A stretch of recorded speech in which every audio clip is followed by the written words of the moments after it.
Hi, my name's Sasha Collin. I'm a herbalist and naturopath, and today I'm going to show you chickweed. We're going to go outside and I'm going to show you a patch where I found in my garden where there's lots growing. It's very nutritious, it's used in herbal medicine, and it's a great one to know if you want to forage. So I'm going to show you the differences between this one and also scarlet pimpernel, which is a bit toxic and you wouldn't want to really pick that and eat it in the same quantity you can eat this one. So I'll show you the differences between the two, and yeah, if you can really identify this one, it's a great one to know. Off we go! Right, so I'm out in the garden and this is the grass. I'm just going to zoom in here a little bit, and as you can see you've got the blades of grass and then you've got this little plant sticking out here. Now that, I'm assuming, is chickweed. So I'm looking on the stem and you've got the opposite leaves and they're that kind of shape. Do you see? The oval shape with a pointed end. Now the telltale sign would be the white flower but the elastic stem. So if I pick it, because I can't see the flower, and I just break that, you can see it's got like this interior elasticy part which comes off. So this is probably chickweed. Okay, so I'm going to just hold on to that. But I would like to find a little bit more of the white flower in this patch to be double sure. Right, hi. So I found a little patch of chickweed here. I'm just going to find it here. You can see I found some in the grass. It's kind of hidden, but I'll pick a piece here. So you've got lots of different little lengths and sizes here in the grass, but I am able to find quite a lot of it. Here we go, some more. And with chickweed, you'll see that the stem has one ridge of hair going all the way up it, but it alternates at each leaf node, which is really amazing. I never really observed that so closely, but it does. It really is up one side here, and then the other side here, and then the other side here, like that. And the leaves are opposite each other on the stem, and they are oval with a little pointed tip. The chickweed flower is white, and it's like a star shape when it's open. It has 5 petals that are lobes, so it looks like there's much more petals, but there are only 5. And it's got 5 little sepals around it, so it's very pretty. The Latin is stellaria because it looks like a little white star. So another thing with chickweed, you'll notice it that when you break the stem, there's like an elastic cord in the middle. It's really satisfying. Look, it's like that. So that's definitely chickweed. Other plants which are similar but not chickweed won't have that. So it's almost like it's hollow with this elastic cord in the middle. That's definitely chickweed.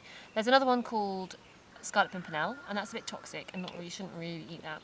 And it looks very, very similar. So I'll show you one of those as well, just so you can see the difference. I think that's all I can say about chickweed in terms of its identification. Then in herbal medicine we use it as a cooling remedy. It's absolutely brilliant for anything that's itchy and red and hot on the skin. It's used topically. I use it as a decoction in a cream I make for eczema and psoriasis. Also you can use it internally for anything that's needs cooling. It's the kind of anything that's hot and dry and itchy. That's what it's used for. But in salads, you can use it in salads, and you can use it as a food. It's a brilliant food. This is a great one to forage.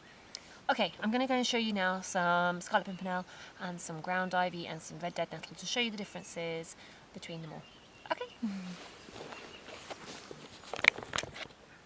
So here we've got some more grass, and in this you can see I pointed out this is red dead nettle. So that's here with the little purple flowers. That's also got kind of a hollowy stem, but the leaves are different. Can you see the shape? And it's got purple flowers. So that's not the plant we're looking for. Then here we go. We've got another one which is very similar. I found this all over my garden, and this has white flowers too, which look exactly like chickweed. But it's not, because it's furry all over. So it must be something else. I'm going to just pick it. You know, it could be, because look, that's got the elastic stemmy bit in the middle.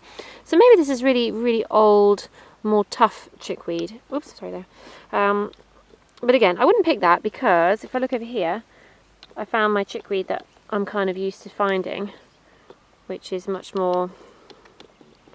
younger, I think, younger and more elastic. The flower's not there, so I wouldn't necessarily know, if I didn't know what chickweed was, whether it was definitely chickweed. But you can test the stem again, and look, we've got that elasticy kind of bit in the stem, and the leaves are in the right place, so I'm guessing that is chickweed.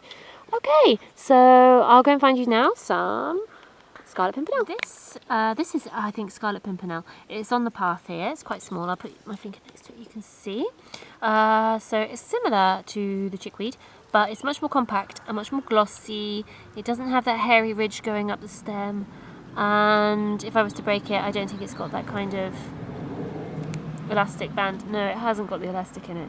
So that is Scarlet Pimpernel, one to be wary of. The flowers are red and tiny, but they're not out yet, but I have seen it flower before, so I know it is. This is chickweed. You can see it next to it. It's much larger, but the leaves are similar shape, and it could be confused.